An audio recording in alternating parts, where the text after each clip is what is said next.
Hi there, my name is Justin Villery and I'm with the Draw the Lines PA project. We are a civic education and engagement initiative around the political issue of redistricting and gerrymandering. We are a education resource, first and foremost, around this issue to try to get students of all ages in Pennsylvania, particularly high schoolers and college students, then also some adults, any adult, a voter in Pennsylvania, in this issue to understand how it impacts their lives and what they can do about it to try to create fair and transparent districts when these are drawn for real in 2021.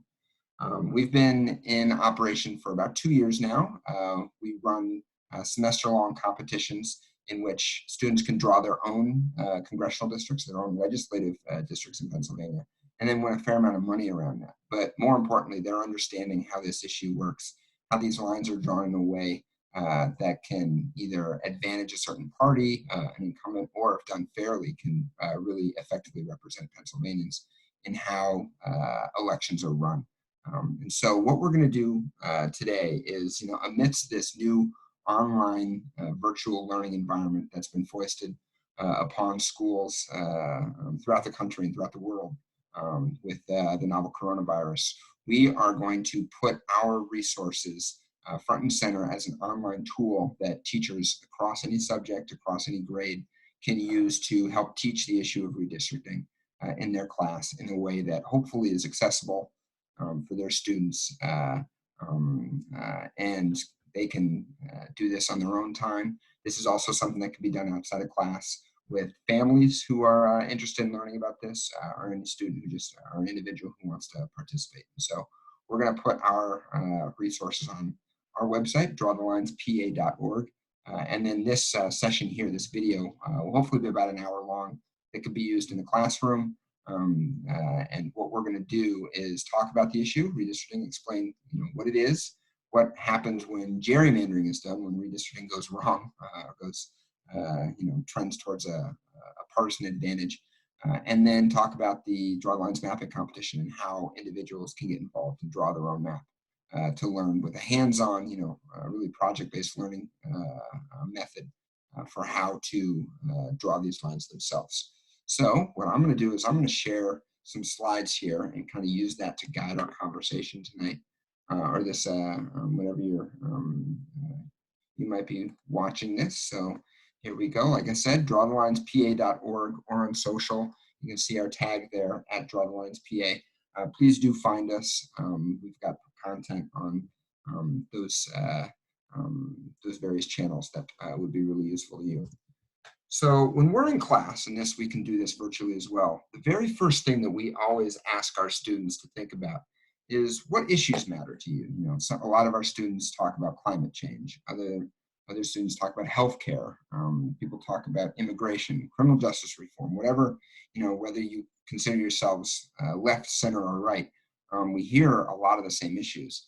And what we, is we tease out that conversation with our students and people who attend our events, is that no matter what issue you do name as something that you vote on, like what's something that determines how you vote, the vast majority of Americans are, generally not satisfied with what they're getting out of their politicians, either in our state capital in Harrisburg or in Washington, D.C. And one of the primary reasons behind why the general mass public is not satisfied with most of these issues comes back to, basic flaws within our democratic form of representation. And a lot of that comes back to gerrymandering. And so we're going to talk a little bit about that. But this is, kind of a good way to start frame this conversation, is that gerrymandering is one of the root causes of the overall dissatisfaction that people have with politics. So we have to start really basic, of course, is, how do Americans choose their representatives? We vote for our state legislature, and then for Congress, for the House of Representatives. We vote in these blocks of, geographic units called districts. You can see here, this is a map of the United States congressional districts. Thanks to 538 for providing this link here. But every person, every household, every location in the United States has is slotted into a district, and you and everybody else in that district, that's who you're gonna, that's who you see in the ballot is determined by that district. So that's how we choose our elected officials for the U.S. House of Representatives and for state legislatures. So stepping forward, something big is going on in 2020, of course, we all know that. That's the presidential election, but there's something else that's really, really important happening in our democracy this year as well. And that's the 2020 census. And so everyone who is living in the United States is counted this year. So we hope, make sure to fill out your census forms. It's important, not just for the topic that we're talking about today, but for a whole slew of government and private industry activities as well. So what happens is at the end of this year, all the data that the U.S. Census Bureau collects then gets passed to the states, and then the states use all that data to draw the districts that we just saw on the previous slide. And so there have to be the same number of people in every district, particularly for Congress. And so where people live really determines how those district lines fall and how the voting districts that we are creating and how we're voting. This is one of the primary determinants of that. And so the census is extremely important this year. So then drilling down a little bit, what is redistricting? Redistricting simply is the process of how state governments draw their voting lines every 10 years, it's written in the Constitution, to reflect any population change. There's going to be people who move, from one state to another, one town to another, people born, people die, all sorts of demographic shifts. And so every 10 years, we now redraw our legislative and congressional district lines. So in Pennsylvania, the congressional map, we have 18 districts in Pennsylvania.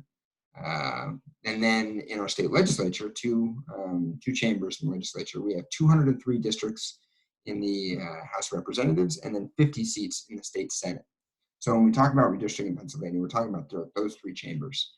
For today's purposes, we're really going to drill down on the congressional map because that's extremely interesting in Pennsylvania. It's the one that most people kind of identify with. So that's what we're talking about here, is how we redraw those lines every 10 years after the census. In Pennsylvania, this gets kind of into the weeds, but it's important to note that the congressional districts are done by the state legislatures, the General Assembly. They're passed like any other bill. They would be then signed into law by the governor. The state legislative districts, the districts by which those members are then determined, that's drawn by a 5-member commission made up largely of elected officials. And so the theme behind this is both these maps, all of these maps are drawn by politicians. They're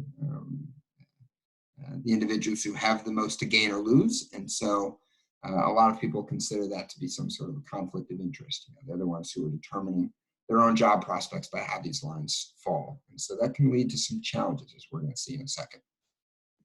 So let's take a look at Pennsylvania's congressional map from 2011, the last time this process is done. So after the 2010 census, Pennsylvania redrew its state legislative maps and also redrew its congressional map in 2011. So the politicians that we just talked about in the previous slide, they drew this map. And you can kind of see there are some problems with the map that they drew in 2011. It was actually ruled an unconstitutional gerrymander by the Pennsylvania State Supreme Court in 2018. And you can see why here as we take a look at these districts. So it's important to, there are a lot of factors to consider when you evaluate a district, but one of the easiest, most readily available ways to evaluate a district is just, does it pass the eye test? Does it look like it represents a shared region or community that has some, shared values in it? And so you can see the first district we take a look at in the map that was tossed is District 12 out in southwestern PA. And this was named the malnourished hammerhead shark by the Pittsburgh Post-Gazette. You can see why. It's there doesn't really look to be any sort of common sense that this district would that it would follow over here. Taking also, just moving a little bit east, you can see District 9. It looks like it's almost like Pac-Man eating that shark.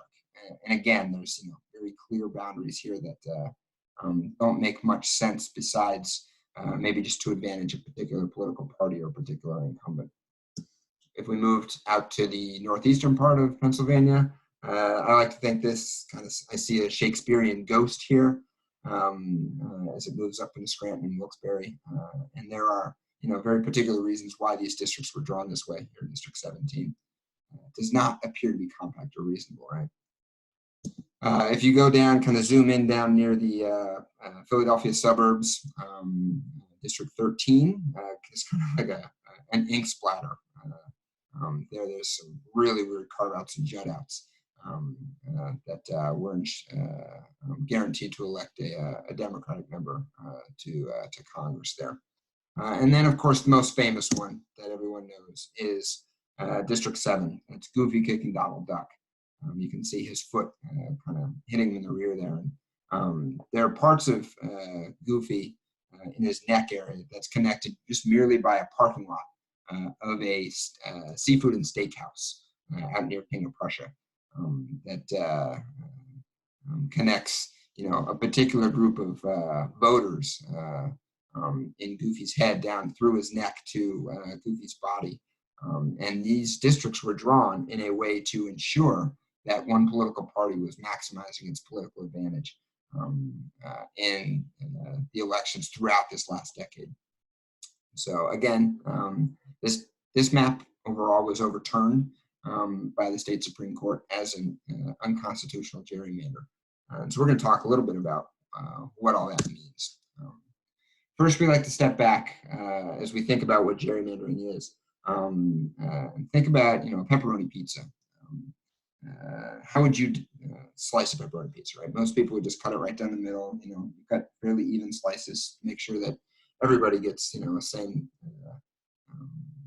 equal amount of pepperoni. And you get some pretty big side eye if you drew it to make sure that you got as much pepperoni as you could and other people got less, So in this case, the pepperoni, really, it's the voters that you want in your district to maximize your chance of winning.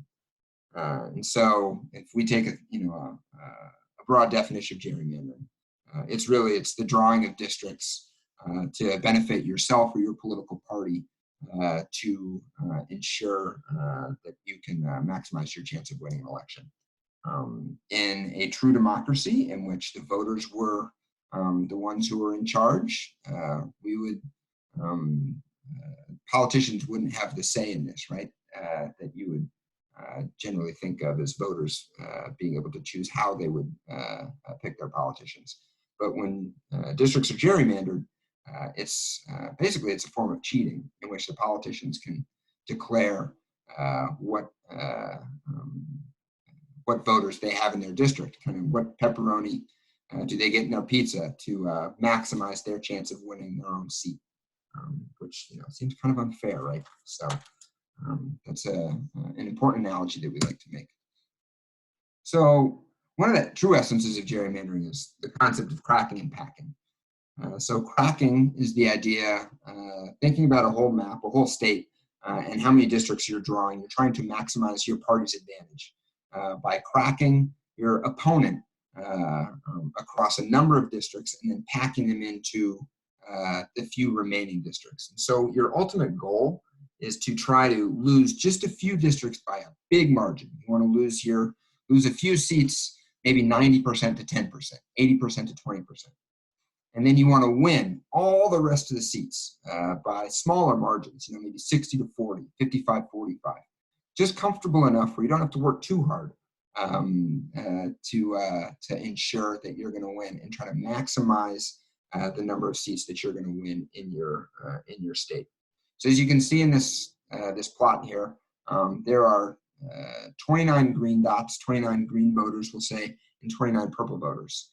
Then next slide replicates that map into two separate states, say, and then you can kind of see what it looks like if the districts were drawn by the two different parties here.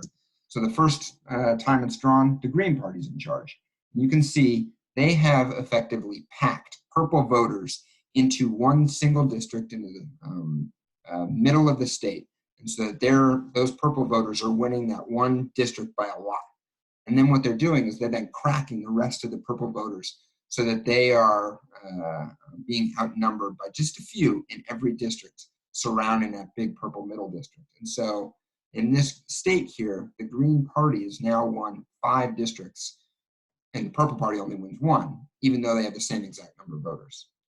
Now, if we were to flip it the other way and you cut it just like a normal pizza, you would see the purple ends up winning. Just kind of luck of the draw here, the way the purple voters are apportioned. They win 4 seats, green wins 2, but it would appear that any particular year, green might be able to poach some purple voters and win maybe a 3rd district, and you'd have a more competitive election. So it's important to note that the way these lines are drawn can really impact how a state votes and turns out in real life. So this is a practice that's been around, since the dawn of the Republic. This is a political cartoon that was done in Massachusetts around 1812 by a group that was making fun of Elbridge Gerry, who was their governor at the time. He went on to become vice president. We more, know him for the idea of, at the time it was called gerrymandering, because of the salamander-looking district that he had created to protect seats for his party in the Massachusetts legislature. Over time, it's become the gerrymander, but the point is that this has been around for as long as the United States exists. So you might ask, well, why is that a problem then? This is just part of American politics. The real problem is that this practice has really gone nuclear over the last 10 to 20 years as technology gets a really sophisticated mapping software has developed that has enabled this process to really get very detailed. And the other part of that is big data that comes from platforms like Facebook and Instagram and all the other stuff that's free to the average American to use. It's really, they're collecting data on you and then selling that. And 2 of their primary customers for these data collectors are the Democratic Party and the Republican Party. And so the politicians gather this data about voters, and they can use that to create, basically a voter file on every single one of us. And then overlaying that with census data, they can tell, basically how voters are going to vote before we even know, just based off of the type of apps that we have on our phone, the type of websites that we visit, the Facebook pages that we like, and the posts that we like. All this stuff really allows the politicians to then go line by line with incredible laser precision to draw districts that are able to maximize their political advantage in every election over the next 10 years. So it's important to note that both parties do this. The 2011 congressional maps that were overthrown in Pennsylvania, that was a Republican gerrymander. You can see on the left side, goofy kicking Donald Duck there. But about 50 miles south of Harrisburg, where those maps were drawn, the state of Maryland saw a extreme Democratic gerrymander. In the 2000s, the Democrats in Maryland generally won 6 out of 8 congressional seats, but in 2011 they wanted to make it 7, and so they drew what's been called the praying mantis in District 3. They have some other pretty egregious districts as well in the state, and that just demonstrates how effective both parties have gotten at this, using all that data and that precision technology to create these districts that really limit voter choice. So on that, the impacts of gerrymandering are pretty clear and appalling if you really dig into it. So the first thing that happens is we get locked on results. In Pennsylvania, we can look after the 2011 map that was passed. We ran 3 congressional elections on it: 2012, 2014, and 2016. Regardless of which party received more votes across those 3 elections, 2012 Democrats with the Obama re-election, won more votes, Pennsylvania congressional elections. In 2014, Republicans won a lot more in midterms that were good for the GOP. And then in 2016, when Donald Trump was elected, the Republicans won more again. But regardless of those outcomes, there's some wide ranges in vote totals for those parties. It remained a 13-5 Republican advantage for the number of Congress people that they elected to represent Pennsylvania in the U.S. House of Representatives. So it didn't matter, regardless of how people voted. There were 13 Republicans to 5 Democrats that went to Washington. So those locked-in results that not only leads to a bias for incumbents. Incumbents are protected in a way that they don't have to worry about losing an election.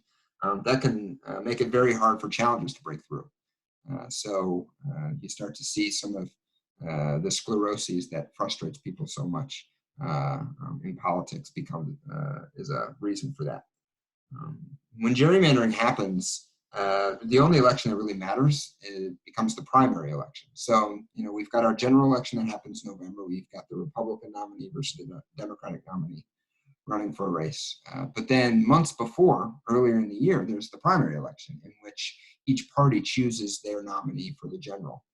And so when a party doesn't have to worry about losing their seat to the other party in the general election, the election that does matter is the primary. And so you have to, when you're dealing with just your own base of voters, it stands to reason that the people who are more passionate and, dare I say, more ideologically extreme are the ones who have more power in these primaries. And it starts to pull Democrats further left or Republicans further right. And it kind of obliterates that moderate center in which most Americans identify themselves as. So we've got, now we've got people in the far left representing moderate Democratic districts and people in the far right representing moderate Republican districts. And so it creates a real challenge to get anything done in Congress and in state legislatures. That's what leads to that gridlock that frustrates people so much. So that gridlock also leads to voter apathy when they feel like, the results are locked in and then nothing's happening in politics. People start to think their vote doesn't matter. Both Trump voters and Bernie voters, for example, using 2016 framework, both of them, claimed that the vote was rigged. And there was, some small truth to that because we started to see, that people, regardless of how they voted, the election was kind of baked in how it was going to turn out because of gerrymandering. And of course, that can then lead to corruption and lack of responsiveness to the will of the voter. So people, feel like their vote doesn't count. So what we're trying to do with Draw the Lines, now we're going to get into the fun stuff, is trying to get more people involved in this issue to actually take control of the process for how these maps are drawn, and then draw them themselves and have a say and an impact on how the maps are going to be drawn in 2021 after the 2020 census. So really, as we think about the new challenges that have been brought on by COVID-19 and online learning here in Pennsylvania, we really think that Draw the Lines is going to be something that can be really useful for educators to share with their students virtually. We are a statewide, nonpartisan and nonprofit project. We're run through the Nonprofit Committee of 70, based out of Philadelphia. It's a statewide organization that's focused on good government and trying to engage as many people in fair and transparent voting practices as possible. So our goal with this project is to improve the process by which these maps are going to be drawn in 2021. One of the primary ways we're doing that, beyond our education resources, which I'll go through in a sec, is our mapping competition. So you can see we've got 3 divisions in which we invite people to submit maps. There's the student, the high school division. There's a division for higher education, and then there's an adult division. So we really focus our efforts on the student piece, particularly for this. We've got nearly $25,000 worth of prizes. for students, including a $5,000 grand prize that we're slated to have for both the student and the higher ed divisions. You can win some fairly large sums of money doing this. The deadline for your map is May 28th, so you've got plenty of time. And we are here to help throughout that process, try to get you to the finish line so that you can complete your map. At the end of this, we have done, through each of our previous competitions, we've done a state awards event in Harrisburg, in which we've invited all of our mapping honorees. You know, each semester we have about 50 honorees who are winning money. We invite them to the state capitol so that they can meet their legislators and share their maps with them, just to say, hey, this is how I think Pennsylvania should be mapped. So I would encourage you to, you know, consider my lines and how the process might look that would fairly represent Pennsylvanians. So again, it's a nonpartisan project. Our goal is just to get as many people drawing maps as possible and to get them to share them with their legislators. So we've got on our website, drawthelinespa.org, a range of resources that we are sharing with folks, including the educator resources panel up on the top there that has all of our individual lesson plans that educators can use in their classrooms. And then the draw a map page. This is where we allow students and voters to draw their own maps, and then accompanied with a personal statement or an essay, basically the argument for their map, then submit it to our competition, and then submit it to their legislators for consideration. So I'm going to escape out of these slides here and actually go to our website. And then we're going to take a look at how these maps are drawn. So we're going to do a quick demo of the platform. So like I said, we're going to go to this draw map page. You are welcome to follow along. If at any point you need to catch up, please feel free to stop the video, stop the recording, and catch up to get on the same page. So let's go to this draw map page here. And then we're going to do 3 steps, really, before we get started. And the first one we think is one of the most important things that every class does, every voter does before they draw their map. And that's to think about all the different values that go into place when you are drawing a map of Pennsylvania. So I'm going to actually step back. Let me go back into our slides and present here. So this exercise is called Flashes of Insight. On our website, it was step 1, the think box there that I was hovering over. That would take you to an online PDF of these flashcards. But right now we can take a look at this set just through the video here and talk about these, because these are pretty important. So the maps that we've seen so far talking about the gerrymandering that occurred in Pennsylvania previously really focused on 2 primary values that are up on the screen here. The first is advantaging a particular party, and then the second was advantaging incumbents who were elected to office previously. And so, as you can see, there are 7 other values here, and then there, you know, we don't presume to know all of them, but we've identified 7 other ones that are should be considered and are considered as best practices for redistricting and drawing fair and transparent maps. So some of them are fairly self-explanatory. We can just move top to bottom, left to right. Minority representation is the idea that communities of color would be able to elect somebody who looks like them or represents their values or their interests in the legislature.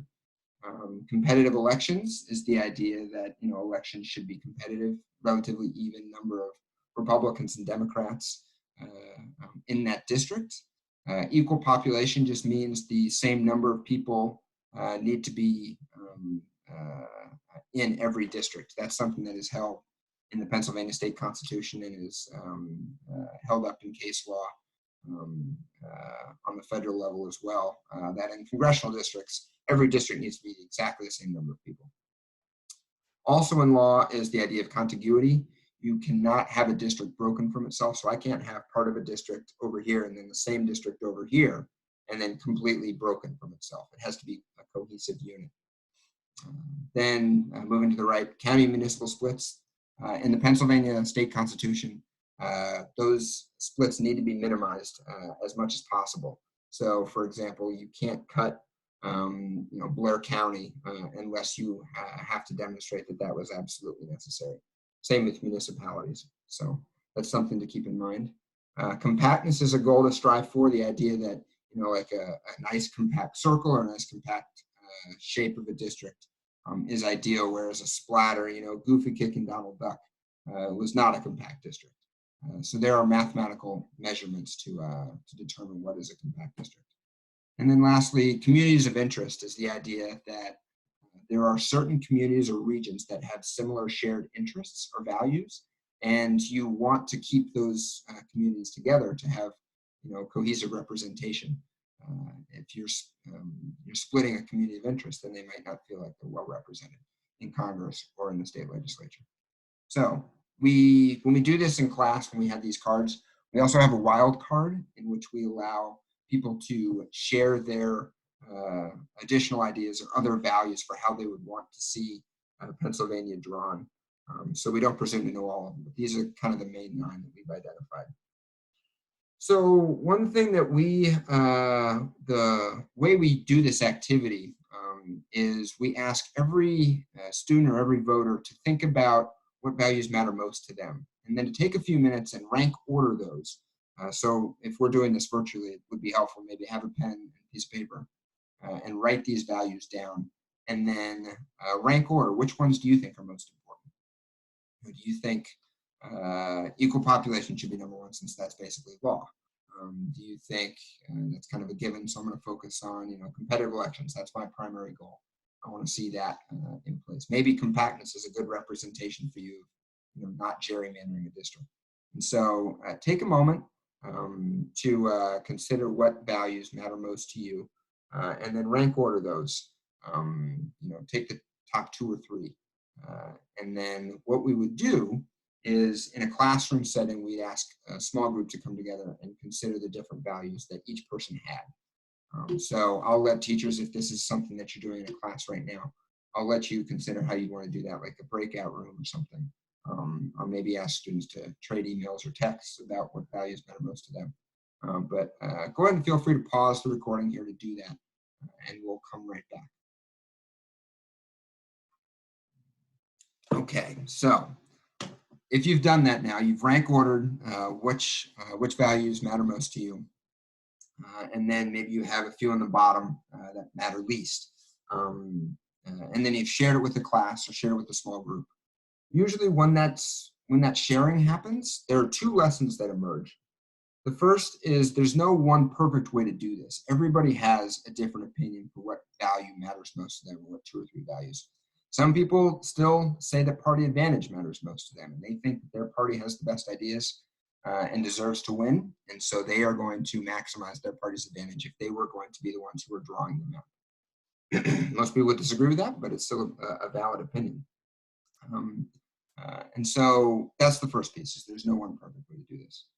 The second piece is that there are a lot of trade-offs that have to happen when you're drawing a map. You can't have all of these in one map. You have to, if you're going to have a compact map, you might end up sacrificing on competitive elections just because of the way that parties tend to cluster nowadays.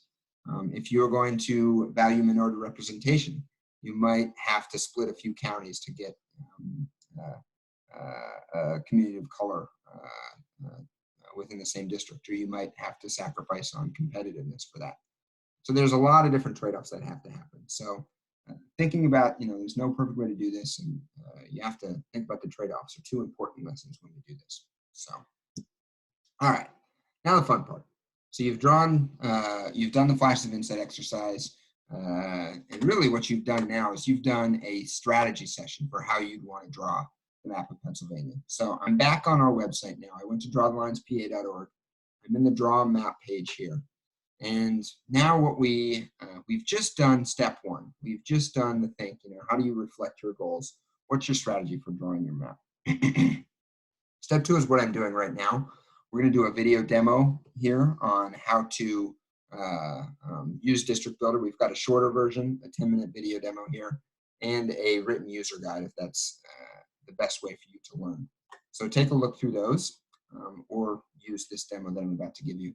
And then step 3 are the competition rules. These are, how are you entering our or chance to win the big $5,000 prize, or what are some of the really good scores so that you're competitive. That's also listed in the competition rules piece here. The different scores for those values that we just looked at. All right, so you've done those 3 things. Now we're going to go to this red box and click on the yes, I've done the steps and I'm ready. Click on that, and that will take you to DistrictBuilder here. And so DistrictBuilder is the mapping platform that we use to draw our maps. So log in, go ahead and sign up. It's free. You don't have to pay anything for it. We ask for pretty minimal data here, just email and then some organization, school info, and where you're located countywide, so we can slot you into proper divisions and regions here. So go ahead and fill that out. Again, you can pause this as you do that. I'm going to continue forward as I've already signed in. Let's work around it. All right, so we are now on the main landing page after you've signed in. I'm going to wet my whistle here real fast. All right, so we are doing Congress. We've talked about, we've largely been focused on Congress here. I'm going to go back really fast and just note that if you want to draw Pennsylvania's legislative districts, either the 50-seat state Senate map or the 203-seat state House map, you can do that on the draw map page here. We've got a legislative link either here or here to do that. But we're going to focus just on Congress today. So you'll note that we've got a 17 district template selected. That is not how many districts Pennsylvania currently has. We currently have 18, but the 2020 census that we talked about is almost certainly going to reflect a much slower growth of population for Pennsylvania than the rest of the country. And so Pennsylvania anticipates losing at least 1 congressional seat. And so we are going to be in this on this platform, we are going to be simulating that by drawing only 17 districts instead of 18. So it's important to note. You can draw either a blank map here in this select map type over here in box 2. You can draw a blank map from scratch, no districts already set up for you, or you can go into the shared feature here and you can use a starter map. And so we've got, you can see we had a starter map customized for Misericordia University, but we've also got starter maps that focus on any one of the 3 of the primary or easiest to measure values that we talked about in Flash of Insight: compactness, competitive districts, or equal population.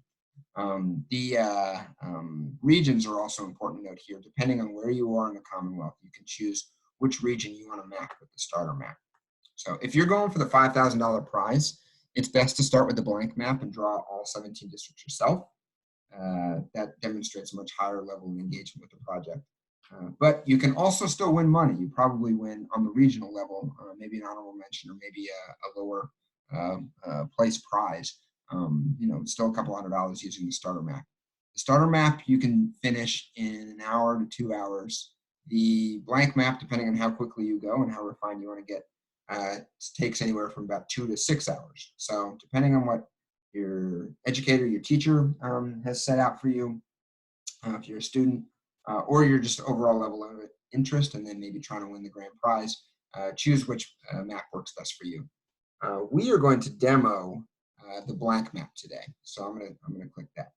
I'm gonna also note there is no limit to the number of maps that you can draw, and every map that you do will then populate back into this My Maps section over here on the left side. You can see I've done a fair amount of maps over my time with Draw the Lines. So all of your maps populate here. Again, no limit on what you want to draw. So we're going to go back to the blank map. Let's just do virtual demo and start drawing. So click that, and then your map will populate here, a map of Pennsylvania's 67 counties, and you're going to now assign them to districts. All right, so let's take a quick tour of the overall features and functionality of DistrictBuilder before we really start building our map. The first is this pan button up here on the left side. Make sure that's selected. Once you do, you can pan north, south, east, west across the map of Pennsylvania. All right, so if you have that button selected, you can pan around Pennsylvania. The info button is really helpful for demographics. So right below pan, there's info button here. Click on that, and then any county that you click on, it'll pop up with the name of the county plus basic demographic details, voter registration information, demographic details from the 2010 census, and then total population info. All of this will be helpful, which we'll talk about in a sec, for the statistics panel over here. So that info button works on both the county level, and then as you can see, we're going to zoom in. Let's X out of that. This zoom button over here on the left side is really important. So we zoomed out when you first started, we were zoomed all the way out to the farthest level of zoom. But if you zoom in over here using this plus button, you can then, we're still at the county level, but now if you zoom in, we're at the census tract level. So the county shapes, they endure with these green outlines here. But every census tract now nests within a county, and that enables you to get down to a finer granular detail as you're building your map. So let me step back and kind of demonstrate that again.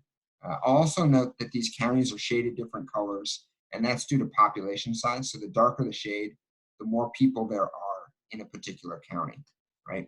So the very white counties, those are relatively sparsely populated. The darker counties, those are the Philadelphia's, the Pittsburghs, and the other larger counties.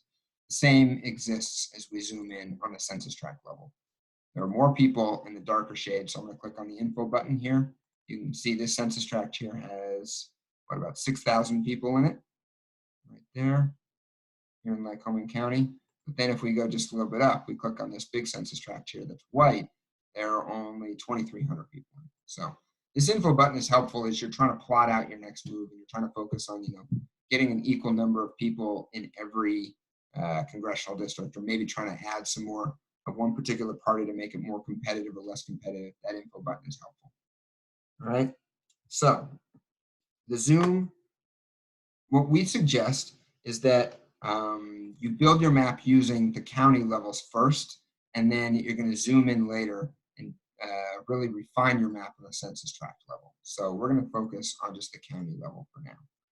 All right. One thing to note too, also on the right side up here in the top right of the map, this is the base map and transparency slider button. So DistrictBuilder is actually two maps layered on top of each other. You're not literally drawing your districts. You're instead going to select jurisdictions that are on the top layer of the map, and then you're assigning them to a district. That's the top layer. The bottom layer, the base layer, is kind of a reference point or a reference map that allows you to see, different roadways, counties, different topography. And so that's what this transparency slider is helpful with. So right now we've got a map, a topography map in Pennsylvania selected. If we change that to a road map, you can see now we've got a road map of Pennsylvania. Or if we click on the municipality map, then we're going to see we have to zoom in one more level. You can see a map of Pennsylvania's municipalities located on the map. So the way to see between those two layers, the district drawing map and then the base reference map, is through this transparency slider, this blue button here. So if you slide the slider all the way to the left, you're only going to see that top layer where you're using to build your districts. If you slide it all the way to the right, then you're just seeing that base map or that reference map. Here we're looking at all the municipalities. You can click on road. I kind of prefer the road myself. That is entirely up to you. And then, so you just really want to find that Goldilocks level and what your ideal base map is to show how those two maps are interacting with each other. All right, so we've picked our roadmap, we've picked our transparency optimum. Now let's zoom back out and we can see and start building our districts here. So like I said, we're not literally drawing our district lines. Instead, we're using one of the three tools up here that are select buttons to select counties or census tracts and then assign them to a district. What we recommend to save time is using this polygon select tool to really build the rough outline of your districts. So first, click polygon select. You make sure that's selected, and then you're just going to click, hold, and drag, and then touch a whole bunch of different counties here. And they're going to highlight in yellow. You can see they've all highlighted in yellow. And I'm going to assign them to a new district. So I'm going to click on this assign to district dropdown. and then I want a new district here, and then I could pick anywhere from 1 all the way down to 17. I want District 1. Because what we want to do is kind of build our districts in some semblance of order here. All right, so District 1 has now been built. You can see that the statistics panel, with every move that we make, updates over here on the right side. We'll give some context to these numbers in a second. Let's for now just put a few districts on the board. So still having polygon selected, I'm going to then grab these 4 counties over here. All right, so 4 counties get highlighted. Let's put these in a new district. Let's put these in District 2. All right. I should note really fast too that I am on a laptop right now. A desktop works really well. A tablet works pretty well.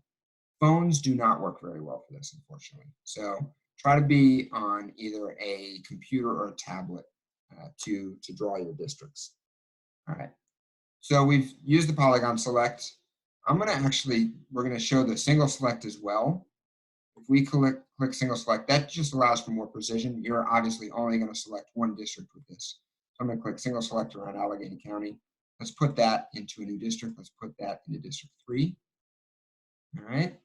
And then so District 3, every district, as you can see, is color differentiated.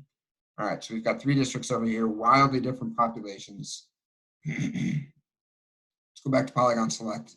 Let's grab these 4 counties here in southwestern PA and assign them to District 4. All right, so using either polygon select or single select, we have now assigned 4 different districts.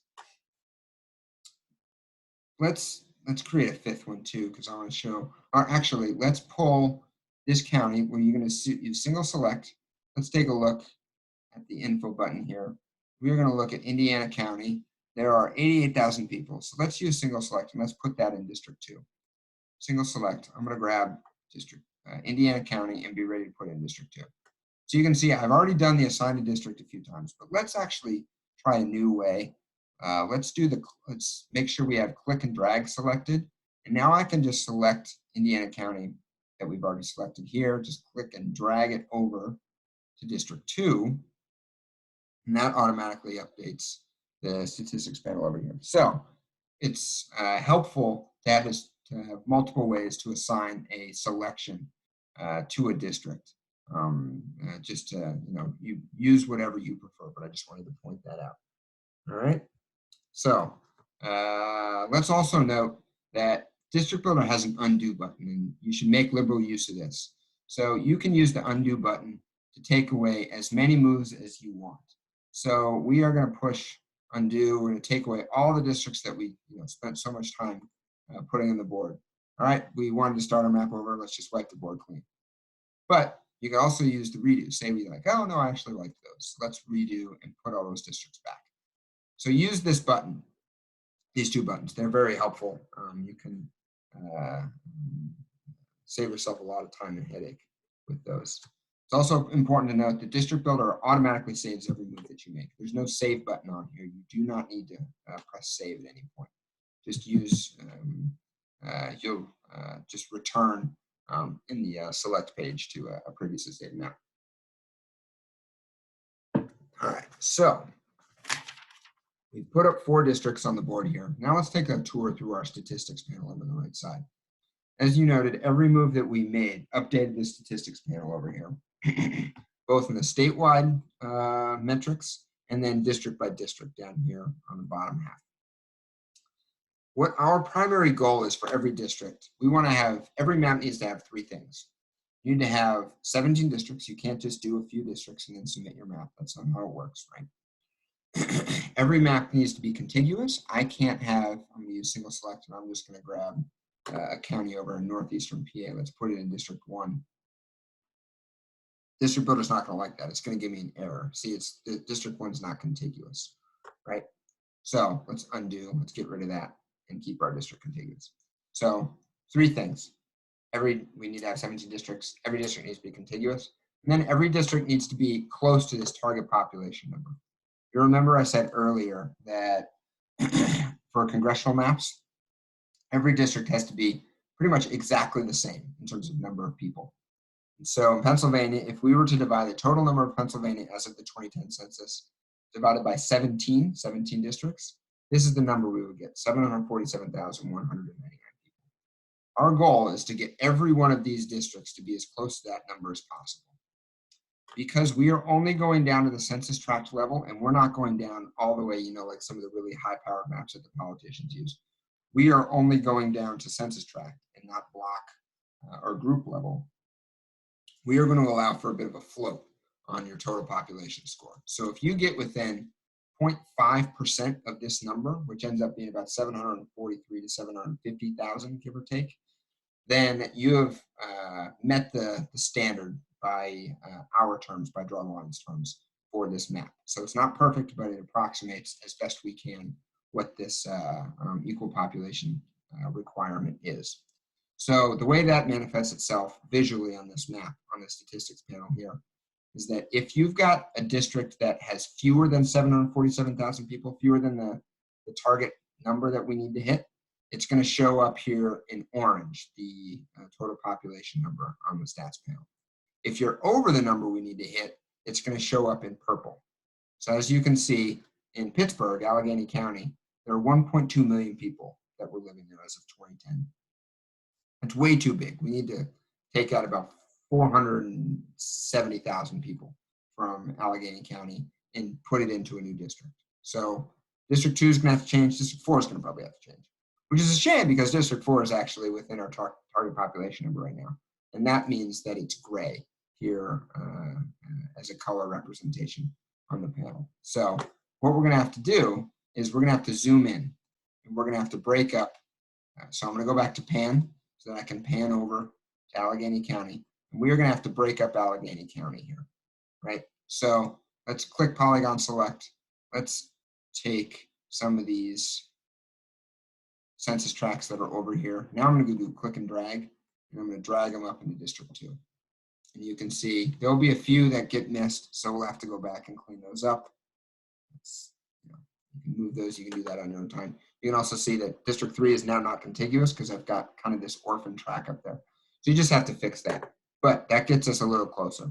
So your goal, like I said at the start, is to really put up as many districts as you can in the county level, just kind of a broad score, and then you're going to really refine your districts as you move in with more precision on the census tract level as you zoom in. All right, so let's stay with the statistics panel. Now let's undo our move so we don't have that ugly contiguity error there. So we focused on target population, we focused on contiguity. Compactness is another score here that a lot of people focus on. It's kind of a anti-gerrymander measurement. So a perfect circle, for example, would be 100% compact, this compactness measurement over here on the right side. Because of the weird shapes of our census tracts, that's really not possible, right? So we are going to focus on trying to maximize this number, and 54%, for example, would be really good. The average, the highest that I've seen through 2 years of doing this for a map is about 50% for an overall statewide map. The median number is about 32 to 33%. So anything higher than that is pretty good. So that's your compactness score. You're just trying to minimize the the weird car outs and jut outs as much as possible. If we go up into this basic information tab here, this drop down, you can click on competitiveness, and then you can see overall competitive scores for registered Democrats and Republicans, and then people who are registered as something else in Pennsylvania. And so we're considering a district competitive, and that's what this number here means. If the Democrats or Republicans are within 10% of each other. So here, District 1, that would be considered a competitive district. So District 2, so District 4. District 3, not so competitive. So if you wanted to make as many competitive districts as possible, you would try to focus on getting some Democrats out of District 3 and maybe into District 2, District 1, and then trying to get some Republicans back into District 3 to make it more competitive. So that's one stat to look at. Another stat, if you go into the drop down, is click on demographics. And now this will show you the overall demographic details for the 3 largest minority populations in Pennsylvania as of the 2010 census. As you can see, not a lot of non-white folks outside of the city of Philadelphia. So the way that manifests itself here in the state stats panel is through what's called a majority-minority district. And so if these numbers any of Asian Americans, African Americans, or Hispanic Latino voters or individuals, if that exceeded 50%, then that district would be considered a majority minority district. Around the state, the average is generally 2 for Pennsylvania. So if you have 1, you kind of have to justify why. And 0 is very difficult to do. I don't know if I've ever seen anybody do that. So lastly, the population equivalence. If we go back to the basic information tab here, population equivalence is simply the difference between your largest district and your smallest district. And so if equal population is a value for you, that is important. Your goal is to try to get this number as low as possible. You want to get as many districts as close to that target population number as possible. So, all right, we are,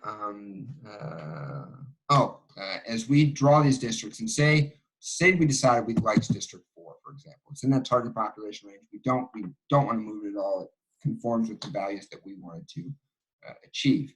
Go into this District Tools button up here in the top left. Click Lock District. Make sure that's selected. And then just click on the district you want to lock. And then it'll outline it in this faint red. But now, say I want to mess around with District 3. I'm going to go over to Pan so that I can get back over to District 3. District 4 is locked. And say I wanted to move parts of District 3 into District 2 because there's too many people. And I'm using my polygon select and I accidentally click into District 4. It's not going to let me select those because I've locked it. So that way oh yeah, I wanted to keep District 4 the way I had originally set it. So now I can just click and drag the piece of District 3 that I wanted into District 2 without messing up District 4. So that lock district button is really helpful.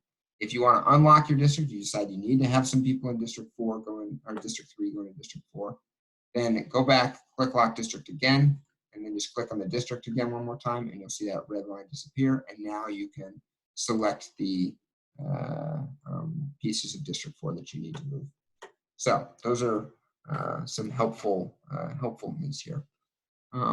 Say you chose county splits as a goal that you were trying to maximize, or you're trying to minimize the number of county splits. The way to check that is not in the statistics panel over here, but it's in the District Tools button. So you have to go up District Tools again on the left side, and then click Generate Splits Report.